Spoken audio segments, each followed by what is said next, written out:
না পারি। ভাই, পাকিস্তান আলাদা, আমরা আলাদা। আমি আমার কাজে পাকিস্তানকে কাজে লাগাবো, পাকিস্তান পাকিস্তানের কাজে আমাকে কাজে লাগাবে। এইভাবেই চলতে হবে। এখন যদি নাকি আপনি বলেন যে ভারতের সাথে আমাদের যে সম্পর্ক, ভারত হলো আমার ভাই ভাই। ভারত কয়েকদিন আগে আমাদের তেল দিয়েছে, তেল নাকি কার কার বলতে গেলে আবার আমার মুখ খারাপ হয়ে যায়, বুঝছেন, আমি কন্ট্রোল করতে পারি না। ওদের কার কার নাকি কার কোন দিক দিয়ে নাকি তেল দিয়েছে। আরে ভারত এখন তেল না, ভারত এখন আরও অনেক কিছু দিতে পারে। কারণ ভারতের এখন চিপার মধ্যে আছে, যেই কারণে ভারত এখন আমাদেরকে কোনো না কোনোভাবে একটা করতে হবে। কিন্তু ভারতের আসল চেহারা কি সেটা বুঝবি, সেটা বুঝতে হলে চল একজন একটু বক্তব্য শুনি তোদের ভারতের আব্বার। ভারত আর হাত গুটিয়ে বসে থাকতে রাজি নয়। তারেক রহমানের দেশে ফেরা এবং প্রধানমন্ত্রী হওয়ার নেপথ্যে ভারতের একটি বড় পরিকল্পনা ছিল, আগেই বলেছি। কথা ছিল আওয়ামী লীগের বিরুদ্ধে কোনো প্রতিশোধমূলক রাজনীতি হবে না এবং উগ্র মৌলবাদী শক্তি বিশেষ করে জামাতের প্রভাব নিয়ন্ত্রণ করা হবে। কিন্তু প্রধানমন্ত্রী হওয়ার পর থেকেই তারেক রহমানের ভোল বদল শুরু হয়েছে। ভারতের দেয়া সেই প্রতিশ্রুতির কোনো প্রতিফলন এখন আর তার কাজে দেখা যাচ্ছে না। তিনি জামাতকে মন্ত্রিসভায় জায়গা দেওয়ার কথা ভাবছেন এবং আওয়ামী লীগের ওপর রাজনৈতিক নিষেধাজ্ঞা ও আইসিটি ট্রাইব্যুনালের খড়গ বহাল রেখেছেন।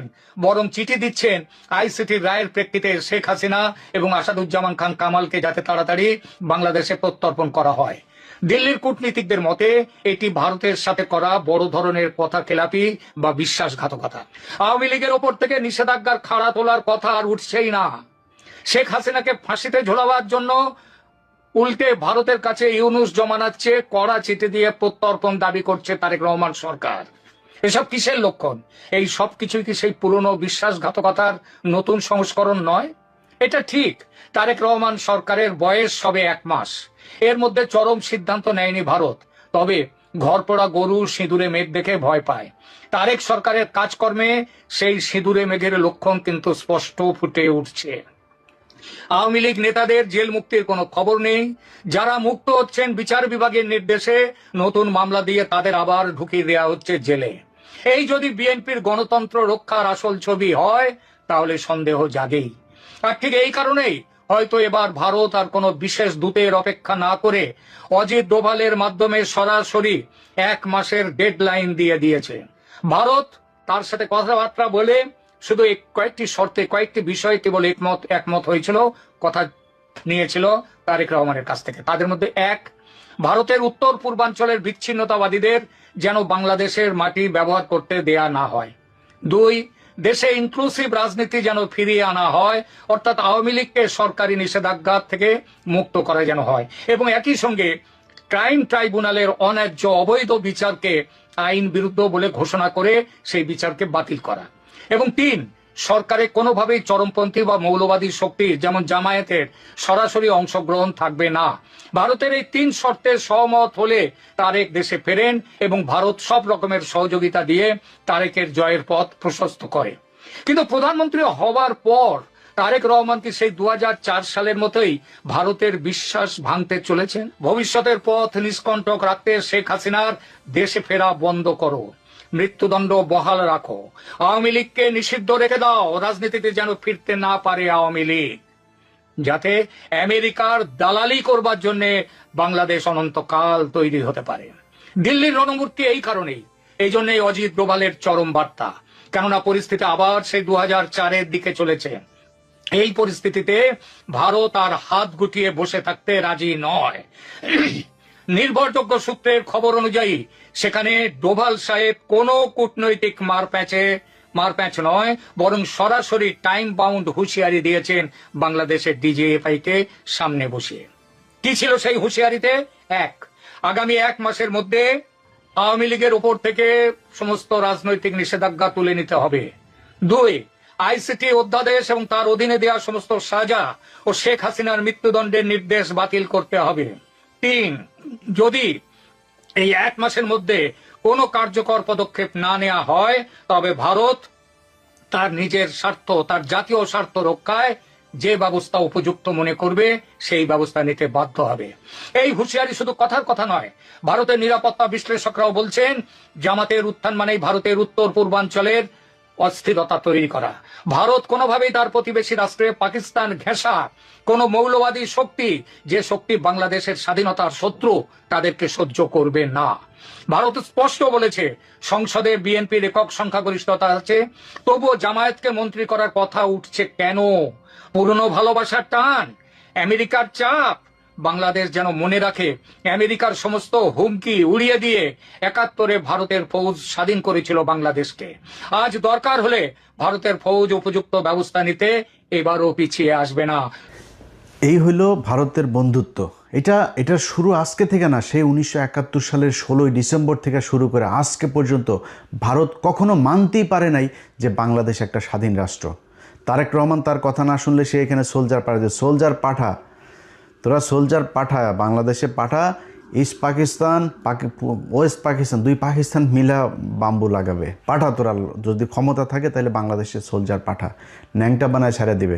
বাংলাদেশের প্রতিটা মানুষকে শুধু একটা কথা বলি ভাই, কথা খুব খারাপ লাগতে পারে, চেতনায় আবার পাশে আগুন লাগতে পারে অনেকের, এই বাংলাদেশ যেদিন আক্রান্ত হবে সেদিন সবার আগে পাকিস্তানি ভাইয়েরা এসে আপনার পাশে দাঁড়াবে। এটা গ্যারান্টি দিলাম, আমি জীবিত থাকি অথবা মৃত থাকি, একটা কথা বললাম, Pakistan will be the first country আপনারে সাপোর্ট করার জন্য। অতএব পাকিস্তানের সাথে ভাই আমাদের কৌশলগত ভালো সম্পর্ক থাকতে হবে, তাদের সাথে আমাদের অস্ত্রের চুক্তি থাকতে হবে, মিলিটারি চুক্তি থাকতে হবে, বাণিজ্যিক চুক্তি থাকতে হবে, পাকিস্তানের সাথে সব ধরনের চুক্তি থাকতে হবে। যদি না হয় তাহলে এরা সারা জীবন আমাকে এইভাবে এই ধরনেরই করে যাবে। তারেক রহমান যেই কথাগুলো আমরা এর আগে আনন্দবাজারেও শুনেছি, এই ব্যক্তিও যেই কথাগুলো বলল, আপনি চুক্তি করে এসেছেন, যদি কৌশল হয়ে থাকে, 111-এ খালেদা জিয়াকে অফার দেওয়া হয়েছিল, খালেদা জিয়া বলেছে না আমি 111-এর এদের কোনো কিছু বৈধতা দিব না, পরে শেখ হাসিনাকে বৈধতা, এই প্রণব মুখার্জি তার বইতে লিখেছেন। তো আমরা ধরে নিলাম আপনি কৌশল করেই তারপরে তাদের সাথে মিলেমিশে এসেছেন, এবং আমরা এখনও পর্যন্ত, আমি আমার কথা বলি, আমি কিন্তু এখন পর্যন্ত আপনার প্রতি আমার যথেষ্ট সম্মান আছে তারেক রহমান। আপনার কিছু বিষয় আমি জানি, যে বিষয়গুলোর কারণে আমার বিশ্বাস যে আপনি কোনো দিন শেখ হাসিনা হবেন না, জিয়া পরিবার কখনো শেখ পরিবার হবে না, এই বিশ্বাসটা আমার আছে। এবং আপনি ঠিক সময় মতো, বিশেষ করে গত 2 দিনে জেনারেল মাসুদ এবং জেনারেল ওর আরেকজন কি মামুন খালেদ, দুইজনকে ধরার পরে আমার ভেতরে সেই বিশ্বাসটা আরও বেশি জন্মেছে যে আপনি এক এক করে সব কটাকে ধরবেন। এবং আপনারা একটা জিনিস বলে রাখি, তারেক রহমান, পৃথিবীতে কেউ সারা জীবন বাঁচে না, আপনাকে যেতে হবে, আমাকেও যেতে হবে। যদি সারা জীবন মানুষের মনে থাকতে চান আপনার বাবার মতো, তাহলে শুধু একটা কথা বলবো যে কিচ্ছু করার দরকার নেই ভাই। আপনি দুর্নীতি করেন, টাকা পয়সা নিয়ে লন্ডনে পাঠান, আপনি আবারও এই আওয়ামী লীগের মতো করেই প্রচুর টাকা পয়সা নেন, কোনো সমস্যা নেই ভাই। খালি ইন্ডিয়ার বিরুদ্ধে আমাদের একটা জায়গায় দাঁড় করায় দিয়ে যাবেন, যেটা আমরা ইউনূসের কাছে চেয়েছিলাম, ইউনূস করে নাই। আপনার কাছে আমাদের প্রত্যাশা থাকবে, এই কাজটা খালি করে দেন। আপনার যে কোনো বিপদে, এই দেশের যে কোনো বিপদে বাংলাদেশের 18 কোটি মানুষ এক হয়ে আপনার পাশে দাঁড়াবে। ভারতে আসতে দেন, দেখি ওরা আমাদেরকে কি করে নিয়ে যায়। খালি আমাদের কিচ্ছু লাগবে না ভাই, আমাদের খালি আপনার এই আকাশ নিরাপত্তা ব্যবস্থাটা আমাদের করেন, যাতে আমরা আমাদের ইন্টারসেপশনের এই কাজগুলো যাতে আমরা খুব ভালোভাবে করতে পারি। ওদের আকাশ দিয়ে যদি ওরা আমাদের কিছু করতে না পারে, ওরা মাটিতে নামে আমাদের কিছু করতে পারবে না। সারা জীবন যুদ্ধ করলেও ইন্ডিয়ানরা আমাদের সাথে যুদ্ধ করে পারবে না, এই সাহস ওদের নাই। আর সেই সাথে আমাদের যা লাগে, অস্ত্র লাগে, যা লাগে, সেটা ভাই আপনাদের এই আল্লাহকে সাক্ষী রেখে বললাম, যদি পাকিস্তান সবার আগে আপনার পাশে না দাঁড়ায় এসা, আমি যদি জীবিত থাকি সেদিন আমার জুতার গলা নিয়ে আপনাদের সামনে এসে হাজির হব। অতএব এরা যেই হুমকি ধমকি যা দিচ্ছে, আপনি এটাতে বিচলিত না হয়ে ওদের সাথে আপনাকে চোখে চোখ রেখে একটা পর্যায়ে গিয়ে কথা বলতে হবে। আপনার যতটুকু কৌশল অবলম্বন করা দরকার আপনি করেন, কোনো সমস্যা নাই। আপনাদের সামনে ভিডিওতে আজকে আমি কথা দিলাম যে বাংলাদেশ যদি ভারতের সাথে যুদ্ধ হয় এবং এই বর্তমান সরকার যদি বাংলাদেশের মানুষের পক্ষে থাকে, আমি যদি নাকি ওই দিন ফ্লাই করে বাংলাদেশে না যাই, তাহলে আমার সারা জীবন আপনি যা মনে চায়, ভীতু, কাপুরুষ, খারাপ, বজ্জাত, বেঈমান, মুনাফেক, যা মনে চায় বললেন, সেদিন যদি আমি দেশে না যাই। কিন্তু ওই সরকারকে, আমার দেশের ওই সময়ের সরকারকে ইন্ডিয়ার বিরুদ্ধে যুদ্ধে অংশ নিতে হবে। অতএব আপনার এই ভারত যে হুমকি আপনাকে দিয়েছে, এইটাতে আপনি তোয়াক্কা না করে আপনি বাংলাদেশের মানুষের যে চাওয়া পাওয়া বাংলাদেশের মানুষ, প্রতিটা মানুষ এক একজন সোলজার। যদি প্রয়োজন হয় আমাদেরকে প্রশিক্ষণ দেন, যা প্রয়োজন, যত টাকার, আমরা না খেয়ে বাংলাদেশে মানুষ ঘরের থালা বাটি বিক্রি করে আপনাকে টাকা দিবে, কত টাকা কত ডলার লাগবে, কি অস্ত্র কিনতে হবে, আপনি সেগুলো কিনে এই দেশের মানুষের নিরাপত্তার ব্যবস্থা করেন। বিশেষ করে এই আপনার ইন্টারসেপ্টরের যে এইটাকে আপনাদের করতে হবে, কারণ তাদের যেহেতু যুদ্ধ বিমান, তাদের মিসাইল আছে, তাদের ড্রোন আছে, সো এই জিনিসগুলোর জন্য কি করা দরকার সেটা যার সাথে চুক্তি করতে হয়, পাকিস্তানের সাথে করতে হোক, চীনের সাথে করতে হোক, তুরস্কের সাথে করতে হোক, আমেরিকার সাথে করতে হোক, রাশিয়ার সাথে করতে হোক, যার সাথে মনে চায় করেন, করে আমাদের এই নিরাপত্তার ব্যবস্থা করেন। মাটিতে নেমে যখন ওরা যুদ্ধে নামতে আসবে, ওইটার সাথে বাংলাদেশের মানুষ ফাইট করবে, সেটার জন্য আমাদের প্রশিক্ষণ দেন, যা প্রয়োজন সেটা করেন। এই দেশের মানুষ জীবন দেওয়ার জন্য প্রস্তুত। আমরা অন্তত গত 15 বছরে এরকম একটা প্রজন্ম তৈরি করেছে, যে প্রজন্মটা এই দেশে ভারতের বিরুদ্ধে যুদ্ধ করে শহীদ হওয়ার জন্য মুখিয়ে আছে। কে বিএনপি করে, কে জামাত করে, কে কোন দল করে, চরমনাই করে না কি করে, ইন্ডিয়ার প্রশ্নে সবাই এক। অতএব আপনি সেটা করেন। আমাদের কিছু কিছু মানুষজন আছে যারা এখনও পর্যন্ত পাকিস্তানের সাথে আমাদেরকে একটা দ্বন্দ্ব বাধায় রাখার জন্য একটাই করে, ভাই 26শে মার্চ আমরা স্বাধীনতা দিবস, ওকে 16ই ডিসেম্বর ইন্ডিয়া তাদের কাছ থেকে লিখে নিয়ে গিয়েছে, আমাদের কারো আসতে দেন, ওকে, তারপরে ভাই আলাদা হয়ে গিয়েছে, দ্যাটস এনাফ, এটা ওভার। এখন আমরা দিনগুলো পালন করব, ঠিক আছে, গুতাগুতির দরকার নাই। তো পাকিস্তানের গুতায় কি পাকিস্তানের কাছ থেকে আপনি টাকা নিতে পারবেন? পাকিস্তান আপনার এখানে না আসলে পাকিস্তানের কী হবে? পাকিস্তানের ল্যান্ডের অভাব আছে? আমার মেয়ে 1,44,000 বর্গ কিলোমিটার, ওর 6,80,000 না কত হাজার বর্গ, আমার চাইতে এরকম 5টা রাষ্ট্রের মতো ওর একটা দেশ, মানুষ আমাদের চেয়েও কম। তো ওদের আমাদের জায়গা দরকার আছে নাকি? আমার এখানে আছে কি? আছে কিছু বাংলাদেশে। এখন ওরা আমাদেরকে, এই কিছু মানুষজন আছে যেগুলো এই দ্বন্দ্ব বাধায় রাখার জন্য ইচ্ছাকৃতভাবে, দেখেন সবশেষ খেলাটার কথা বলে আপনাদের শেষ করি। সবশেষ খেলার ক্রিকেট খেলাটায় বাংলাদেশ 3টা ম্যাচ খেললো। 3টা ম্যাচের মধ্যে প্রথম ম্যাচে আপনার মেহেদী হাসান মিরাজ, সালমান আগা তাকে আউট করলো। দেখেন এই পাকিস্তান মাত্র কয়দিন আগে ভারতের সাথে যখন বাংলাদেশ খেলতে যাবে না ভারতে, একমাত্র পাকিস্তান এসে আমাদের পাশে দাঁড়াইলো, আর কেউ দাঁড়ায় নাই। অনেকে বলে হ্যাঁ পাকিস্তান তো পরে খেললোই, পাকিস্তান বলে লাভ হইলো কি, শুধুই ফাঁকা আওয়াজ দিল। আরে বেটা, ফাঁকা আওয়াজ তোর কোনো বাপ দিয়েছে? পাকিস্তান দিয়েছে। ওইটা দেওয়াতে লাভ হয়েছে না লোকসান হয়েছে সেটা বিসিবির যায় জিজ্ঞেস কর, তারপরে জানতে পারবি। পাকিস্তান তো দাঁড়াইছে ভাই, আমার পক্ষে কথা তো বলছে তারা।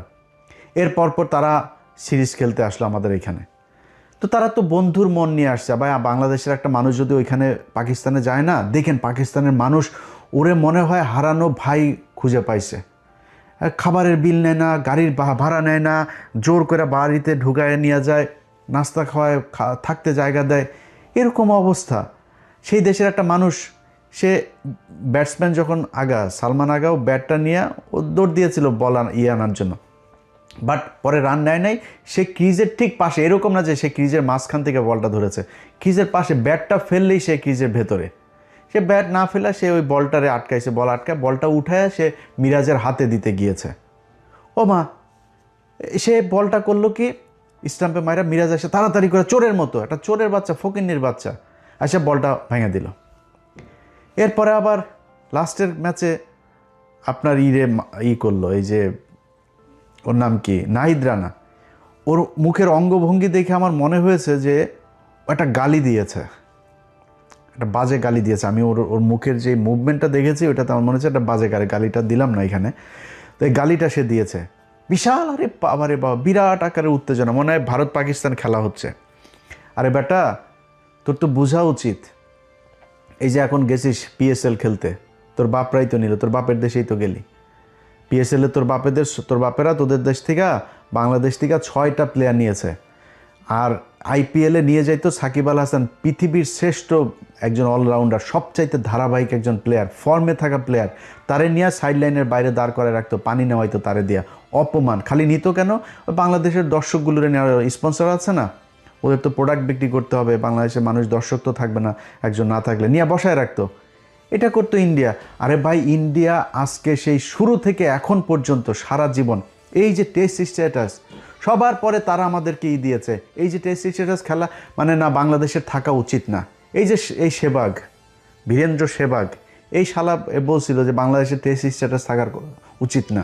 এরা ইন্ডিয়া খালি খেলা না, বাংলাদেশের প্রতিটা জায়গায় প্রতিটা সেক্টরে তারা সারা জীবন, এই যে কয়দিন আগে আপনার এই যে বাংলাদেশ থেকে আপনি দেখছেন না যে বাংলাদেশের মানুষজনরা এখন আর আসতে দিবে না, কারণ বাংলাদেশের মানুষ এখানে ওই আপনার ইয়েগুলো, এখানকার সরকারি যে সুবিধাগুলো আছে এই সুবিধাগুলো বেশি উপভোগে। যেমন ধরেন কারো মা অসুস্থ, বাবা অসুস্থ, তার ট্রিটমেন্টের জন্য এখানে আপনি ঘরে রাখলেও আপনার কিছু টাকা দেয়, আপনার অনেক এরকম বাচ্চাদের জন্য চাইল্ড সাপোর্ট দেয়, অনেক ধরনের এই প্রণোদনা আছে, এগুলো দেয়। তো এগুলো এই ইন্ডিয়ানরা, তারা ইন্ডিয়ানদের কারো দেন, ওরা কিন্তু আমাদের চেয়ে বেশি খায়, অথচ ইন্ডিয়ানগুলো দেয় নাই, বাংলাদেশেরগুলো সবগুলো দিয়েছে যে বাংলাদেশ নাকি 54% নাকি এশিয়ার নাকি আমরা নাকি খাই, তারপরে এটা দিয়ে এখন বাংলাদেশিদের ভিসা দেওয়া বন্ধ। ভাই প্রতিটা জায়গায় আপনি 1971 সালের মুক্তিযুদ্ধের পর এটা নিয়ে কোনো বিতর্ক নাই, প্রতিটা মুক্তিযুদ্ধের কাছে জিজ্ঞেস করবেন যে ইন্ডিয়ানরা আমাদের এখান থেকে। প্রিয় দর্শক, আসসালামু আলাইকুম। আপনারা এতক্ষণ দেখলেন সাংবাদিক ইলিয়াস এবং তারেক রহমানের একটি ভিডিও ফুটেজ। এই ভিডিওতে সাংবাদিক ইলিয়াস বিভিন্ন বিষয়ে কথা বলেছেন, বিএনপির উত্থান এবং পতন নিয়ে কথা বলেছেন, বিএনপি কোন কোন কাজ করলে তার সফলতা আসবে এবং সে সাফল্যের সাথে সামনে এগিয়ে যেতে পারবে, সেই কথাগুলি কিন্তু সাংবাদিক ইলিয়াস খুব সুন্দর করে বুঝিয়ে বললেন এবং কোন কোন কাজগুলি করলে তারা নিম্নগামী হবে এবং শেখ হাসিনার মতো এই দেশ থেকে পালাতে বাধ্য হবে, সেই কথাগুলি কিন্তু সাংবাদিক ইলিয়াস খুব সুন্দরভাবে বুঝিয়ে বলেছেন। প্রিয় দর্শক, সাংবাদিক ইলিয়াসের এই কথাগুলি আপনাদের কাছে কেমন লেগেছে সেটি অবশ্যই কমেন্ট বক্সে কমেন্ট করে জানিয়ে যাবেন। তার কথাগুলি কতটা যৌক্তিক ছিল সেটি অবশ্যই কমেন্ট বক্সে জানিয়ে যাবেন। প্রিয় দর্শক, সাংবাদিক ইলিয়াস বরাবরের মতো সবসময় সত্যের পথে থাকার চেষ্টা করে, আমরা সেটা পূর্বেও দেখেছি। অনেকে সাংবাদিক ইলিয়াসকে পছন্দ করেন, আবার অনেকে পছন্দ করেন না। যারা পছন্দ করেন তারা অবশ্যই আমাদের এই চ্যানেলটিকে সাবস্ক্রাইব করে রাখবেন। আমরা এই চ্যানেলে প্রতিনিয়ত সাংবাদিক ইলিয়াসের ভিডিও ফুটেজ আপলোড করতে থাকব এবং আপনারা দেখতে পাবেন। প্রিয় দর্শক, যাই হোক, আজকের মতো এখানে শেষ করলাম, আবার দেখা হবে নতুন কোনো ভিডিওতে। সেই পর্যন্ত ভালো থাকবেন, সুস্থ থাকবেন। যারা যারা এখনও আমাদের এই ইউটিউব চ্যানেলটিকে সাবস্ক্রাইব না করছেন একটি সাবস্ক্রাইব করে দিবেন। আল্লাহ হাফেজ।